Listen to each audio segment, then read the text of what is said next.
Welcome to மேக்னி medal. இன்னைக்கு நாம பார்க்க போற டாபிக் என்ன அப்படின்னா வேலு நாச்சியார். இந்தியாவிலேயே முதல்ல ஆங்கிலேயரை எதிர்த்து போரிட்டு வெற்றி பெற்ற முதல் பெண்மணி யாரு அப்படின்னா வேலு நாச்சியாரை தான் சொல்லலாம். இப்போ நார்மலா இந்தியாவில நம்ம யாரை பார்த்துட்டு இருப்போம், ஜான்சி ராணின்னு சொல்லுவாங்க. ஆனா தமிழ்நாட்டுல இருந்து ஒரு பெண்மணி, அதாவது வேலு நாச்சியார் ஆங்கிலேயரை எதிர்த்து போரிட்டது மட்டும் கிடையாது, போரிட்டு வெற்றி பெற்றவங்களும் யாருன்னா அந்த வேலு நாச்சியார் தான். அவங்கள பத்தி தான் நம்ம இப்ப பார்க்க போறோம். வாங்க.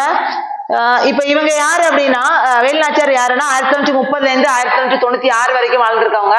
சோ இவங்க யாருக்கு பிறந்தாங்க அப்படின்னா ராமநாதபுரத்தோட மன்னர் செல்லமுத்து சேதுபதி அப்படின்னு இருக்காரு, அவரோட பொண்ணு தான். சோ அவரோட பொண்ணா எப்ப பிறந்தாங்கன்னா 1930 பிறந்தாங்க. சோ இவங்களுக்கு அந்த செல்லமுத்து சேதுபதி பாத்தீங்கன்னா ஒரே ஒரு பொண்ணு மட்டும்தான், வேற பையனோ யாருமே கிடையாது. அவங்களுக்கு ஒரே ஒரு பொண்ணு, அதுதான் வேலு நாச்சியார்.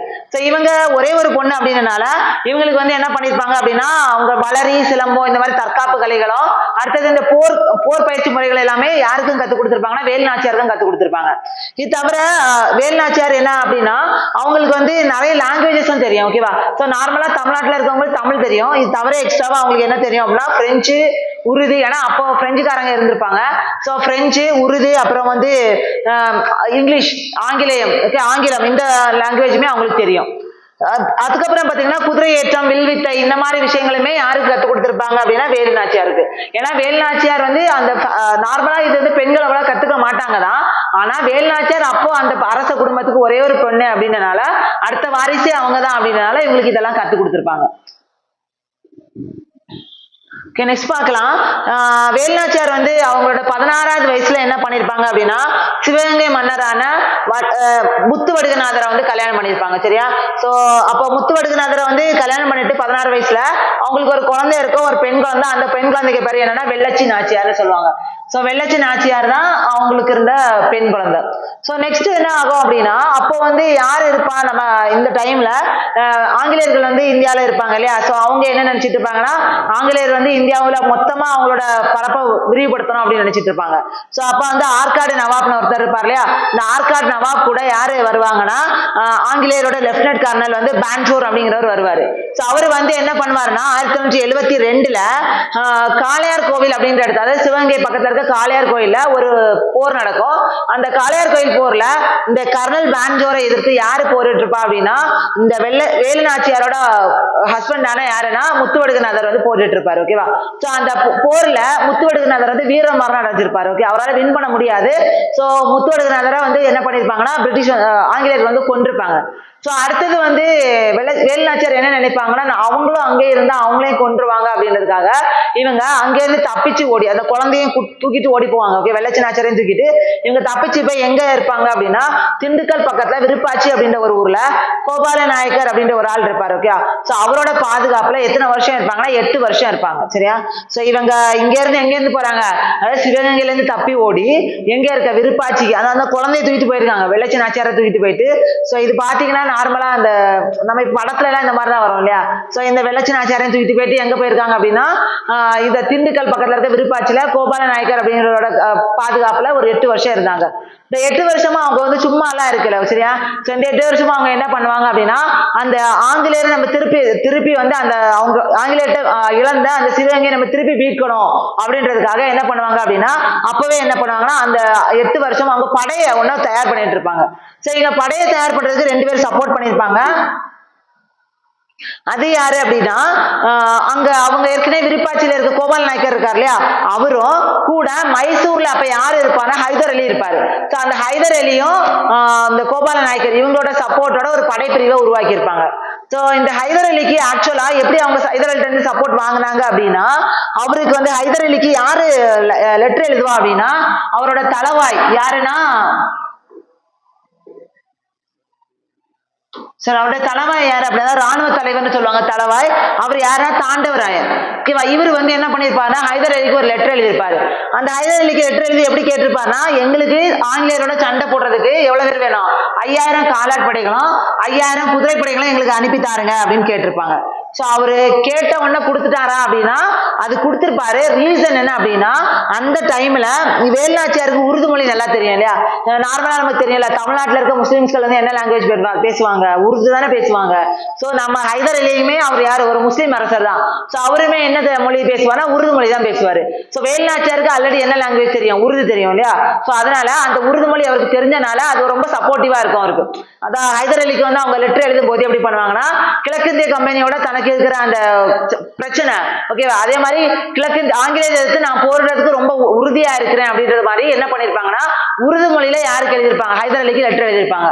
சோ ஹைதர் அலியுமே என்ன பண்ணுவாரு அப்படின்னா இவங்களோட அந்த மன உறுதியை பாராட்டி ஓகேவா, அதாவது ஒரு பொண்ணு இப்படி ஆங்கிலேயத்தை போடுறதுக்கு இவ்வளவு தைரியமா இருக்காங்க, அதனால அவங்க நம்ம சப்போர்ட் பண்ணணும் அப்படின்றதுக்காக ஹைதர் அலியுமே என்ன பண்ணிருப்பாருன்னா அவங்க கேட்ட படையை வந்து அனுப்பி கொடுத்திருப்பாரு ஓகேவா. சோ ஹைதர் அலி வந்து திண்டுக்கல்ல அவருக்கு ஒரு திண்டுக்கல்ல ஒரு கோட்டை இருக்கு ஹைதர் அலிக்கு. அந்த கோட்டைக்கு தலைவரா யார் இருப்பான்னா சையத் அப்படின்னு ஒரு ஆள் இருப்பாரு ஓகேவா. பாத்துக்கோங்க, ஹைதர் அலியோட கோட்டை, அந்த திண்டுக்கல் கோட்டையோட படைத்தலைவருக்கு பேர் என்ன அப்படின்னா சையத். சோ அந்த சையதுட்ட என்ன சொல்லுவாரு அப்படின்னா நம்ம வேலுநாச்சியாருக்கு என்ன சப்போர்ட் வேணுமோ அதை வந்து நீங்க பண்ணி கொடுங்க அப்படின்ற மாதிரி சொல்லியிருப்பாரு. சோ நெக்ஸ்ட் என்ன அப்படின்னா வேலுநாச்சியார் இப்ப என்ன பண்ணுவாங்கன்னா 1972 அவங்க புருஷனை இழந்தாங்க.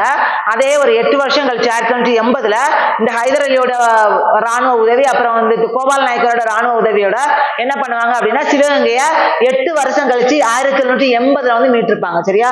சோ 8 வருஷம் கழிச்சு திருப்பி எப்ப மீட்டுறாங்க அப்படின்னா 1980 மீட்டிருப்பாங்க. சோ இந்த இடத்துல அவங்க 1980 மீட்டறதுக்கு ஒரு பொண்ணு இன்னொரு பொண்ணுமே காரணமா இருக்கும். அந்த பொண்ணுக்கு பேர் என்னன்னா குயிலின்னு சொல்லுவாங்க சரியா. சோ அந்த குயிலி என்ன பண்ணிருப்பாங்க அப்படின்னா அவங்க யாருன்னா ஒரு உளவாளி சரியா. இப்ப நம்ம நார்மலா சொல்லுவோம் தற்கொலை படை தாக்குதல் நடந்துச்சு அப்படின்லாம் சொல்லுவாங்க இல்லையா. சோ தமிழ்நாட்டுல இந்த முதல் தற்கொலை படை தாக்குதல் பெண் யாரு அப்படின்னா அந்த குயிலியை தான் சொல்லலாம். இந்த குயிலி யாரு அப்படின்னா வேலுநாச்சியாரோட ஒரு விசுவாசி, அது மாதிரி ஒரு ஃப்ரெண்டு. சோ இந்த குயிலி என்ன பண்ணுவாங்க அப்படின்னா இந்த சிவகங்கையில அந்த அவங்க ஏற்கனவே என்ன பண்ணாங்க, ராணுவ தளவாடங்கள்ல ஆங்கிலேயர் குவிச்சு வச்சிருப்பாங்கல்ல, அந்த தளவாடங்கள் எங்க இருக்கு அப்படின்றத தெரிஞ்சு வச்சுட்டு என்ன பண்ணுவாங்களா அவங்களோட குயிலி வந்து அவங்களோட உடம்பு மேல அப்படியே தீய வச்சுட்டு அந்த ராணுவ தளவாடங்கள் மேல போய் விழுந்துருவாங்க சரியா. அப்ப விழுந்தா என்ன ஆகும், ஆட்டோமேட்டிக்கா ராணுவ தளவாடங்கள் எல்லாமே எரிஞ்சு சாம்பல் ஆயிரும்.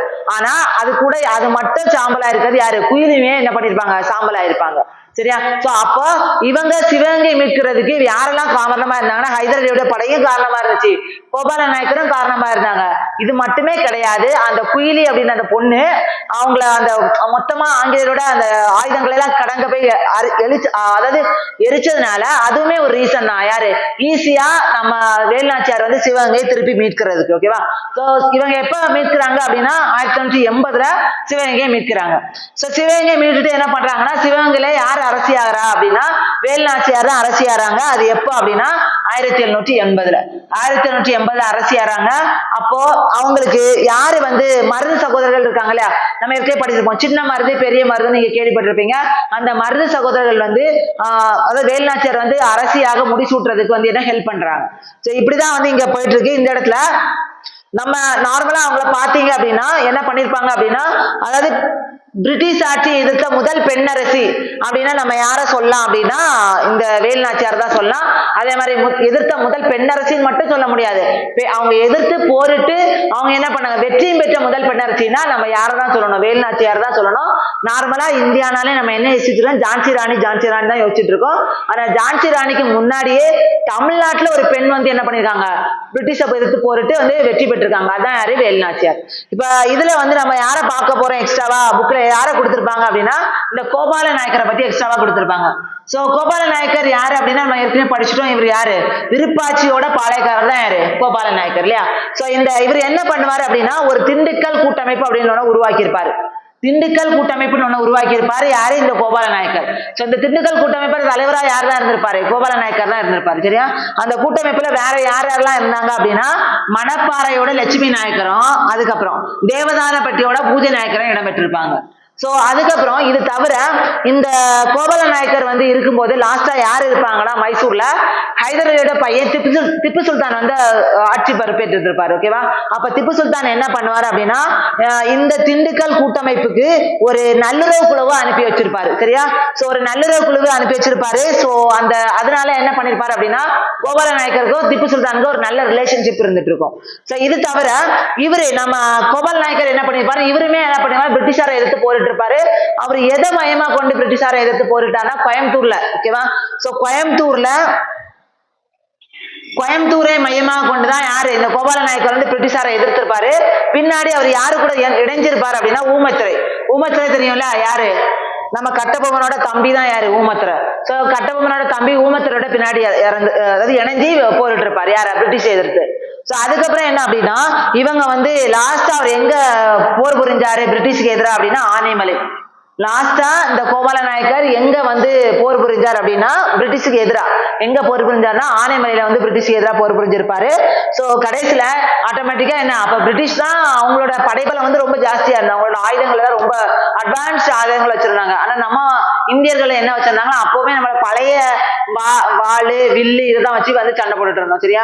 சோ கண்டிப்பா கடைசியில ஆட்டோமேட்டிக்கா யார் தான் வின் பண்ணாங்க, இதுலயுமே கோபால நாயக்கர் லாஸ்டா ஆனைமலையில சண்டை போடுவாரு. யார் தான் வின் பண்ணாங்கன்னா பிரிட்டிஷ் தான் வின் பண்ணிருப்பாங்க. சரியா? சோ அது எந்த வருஷம் அப்படின்னா அவரு 1801. சோ 1801ல கோபால நாயக்கர் இறந்து போயிருப்பாரு. யாரு, பிரிட்டிஷ் கூட ஆனைமலையில சண்டை போட்டு கடைசி அவரு இறந்தும் போயிருப்பாரு. இப்படிதான் கோபால நாயக்கரோட லைஃப் வந்து போகுது.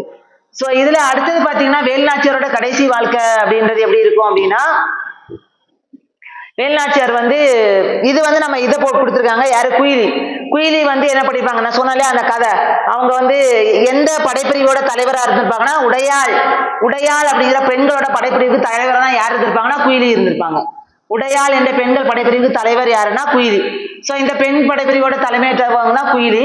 நம்ம இது ஏற்கனவே சொன்னோம். இந்த குயிலி தான் என்ன பண்ணாங்க, அவங்க உடம்பு மேல தீய வச்சுட்டு என்ன பண்ணாங்க, பிரிட்டிஷார் ஆயுத கிடங்கு எங்க இருக்குன்னு பார்த்து அதுல போய் அப்படியே விழுந்து அந்த ஆயுத கிடங்கை அழிச்சிட்டாங்க. ஓகே, அதுதான் இங்க கொடுத்துருக்காங்க. ஓகே, நெக்ஸ்ட் பார்க்கலாம். இவங்களோட கடைசி வாழ்க்கை எப்படி இருந்துச்சு அப்படின்னா வேலுநாச்சியார் பாத்தீங்கன்னா 1980 திருப்பி சிவகங்கையை பிடிச்சு என்ன பண்றாங்க, அரசியாயிடுறாங்க இல்லையா? சோ அதுக்கப்புறம் 80க்கு அப்புறம் என்ன பண்ணுவாங்கன்னா திருப்பி வந்துமே என்ன பண்ணுவாங்கன்னா பிரிட்டிஷ் வந்து சிவகங்கையை வந்து திருப்பி அட்டாக் பண்ண வருவாங்க. அது எப்படின்னா 1983ல வருவாங்க. ஆனா மருது சகோதரர்கள் அப்ப எப்படி என்ன பண்ணுவாங்க அப்படின்னா வேலுநாச்சியாருக்கு சின்ன மருது வந்து ஆலோசகராகவும் பெரிய மருது வந்து என்ன பண்ணுவாங்க அவரோட படைத்தளபதியாகவும் இருப்பாங்க. சோ இவங்க திருப்பி வந்து பிரிட்டிஷ் வந்து 1983ல சிவகங்கையை தாக்க வரும்போது இவர் என்ன பண்ணுவாரு அப்படின்னா சின்ன மருது என்ன பண்ணுவாருன்னா ராஜதந்திர முறையில வந்து அவங்கள வந்து திருப்பி அனுப்பிடுவார். யாரு, பிரிட்டிஷா. ஓகேவா? நெக்ஸ்ட் என்ன ஆகும் அப்படின்னா வேலுநாச்சியாருக்கு அப்புறம் அவங்களோட பொண்ணு வெள்ளச்சி நாச்சியார் இருக்காங்க இல்லையா, அவங்கள என்ன பண்ணுவாங்க அப்படின்னா 1790ல 1790ல பிரிட்டிஷே இதை தலைப்படுவாங்க. ஓகேவா? 1790ல பிரிட்டிஷ் வந்து ஒரு சமரச உடன்படிக்கைக்கு வருவாங்க. அந்த சமரச உடன்படிக்கையின்படி என்ன பண்ணுவாங்க அப்படின்னா 1790ல வேங்கன் பெரிய உடைய தேவர் அப்படின்னு ஒரு ஆளை என்ன பண்ணுவாங்கன்னா சிவகங்கையுடைய மன்னர் ஆக்குவாங்க. வேங்கன் பெரிய உடைய தேவர் அப்படின்ற ஒரு ஆளை என்ன பண்ணுவாங்கன்னா சிவகங்கையோட மன்னர் ஆக்குவாங்க. சரியா? சோ இந்த வேங்கன் பெரிய உடைய தேவருக்கு யார கல்யாணம் பண்ணி வைப்பாங்க அப்படின்னா இந்த வேலுநாச்சியாரோட பொண்ணான வெள்ளச்சி நாச்சியார யாருக்கு கல்யாணம் பண்ணி வைப்பாங்க, இந்த வேங்கன் பெரிய உடைய தேவருக்கு கல்யாணம் பண்ணி வைப்பாங்க. ஆனா அதுக்கப்புறம் என்ன ஆகும், வெள்ளச்சி நாச்சியாருக்கு திருப்பியும் ஒரு குழந்தை பிறக்கும், ஒரு பெண் குழந்தை பிறக்கும். ஆனா மர்மமான முறையில 1993ல என்ன பண்ணுவாங்க, இந்த வெள்ளச்சி நாச்சியார் இறந்து போயிருவாங்க. வெள்ளச்சி நாச்சியார் மட்டும் கிடையாது, அந்த வெள்ளச்சி நாச்சியாரோட பொண்ணு அந்த சின்ன குழந்தை இருந்துச்சு இல்லையா, அதுவுமே இறந்து போயிருக்கும். அது இதுவரைக்கும் தெரியல, அவர் மர்மமான முறையில இறந்து போனாங்க அப்படின்னு தான் வரலாற்று குறிப்புகள் சொல்லுது. சோ இவங்க இறந்து போயிருவாங்க. ஓகேவா? அதுக்கப்புறம் இந்த கவலையிலே நம்ம வேலுநாச்சியார் எப்ப இறப்பாங்க அப்படின்னா 1796ல இறந்து போயிருவாங்க. ஓகே, அப்போ வேலுநாச்சியார் எப்ப இறந்து போறாங்க அப்படின்னா 1796. சோ இந்த கொஸ்டின்ஸ் எல்லாம் வந்து ரொம்ப முக்கியமானது. எந்தெந்த வருஷம் யார் யார் இறந்தாங்க அப்படின்றது இது ஆல்ரெடி குரூப் 2ல கேட்ட கொஸ்டின். சரியா? சோ 93ல பாத்தீங்கன்னா வெள்ளச்சி நாச்சியார் வந்து மர்மமான முறையில இறக்குறாங்க. 96ல தான் யார் இறக்குறாங்கன்னா வேலுநாச்சியார் இறக்குறாங்க. இப்படிதான் வந்து வேலுநாச்சியாரோட வாழ்க்கை வந்து இருந்திருக்கு. சோ இந்த வேலுநாச்சியார் பாத்தீங்கன்னா ரொம்ப முக்கியமான ஆள். நம்ம தமிழ்நாட்டுல ஒரு பெண் வந்து பிரிட்டிஷை எதிர்த்து வெற்றி பெற்றவங்க அப்படின்னா வேலுநாச்சியார் தான் சொல்லலாம். சோ இது போன்ற தகவலுக்கு நம்ம சேனலை சப்ஸ்கிரைப் பண்ணுங்க. தேங்க்யூ.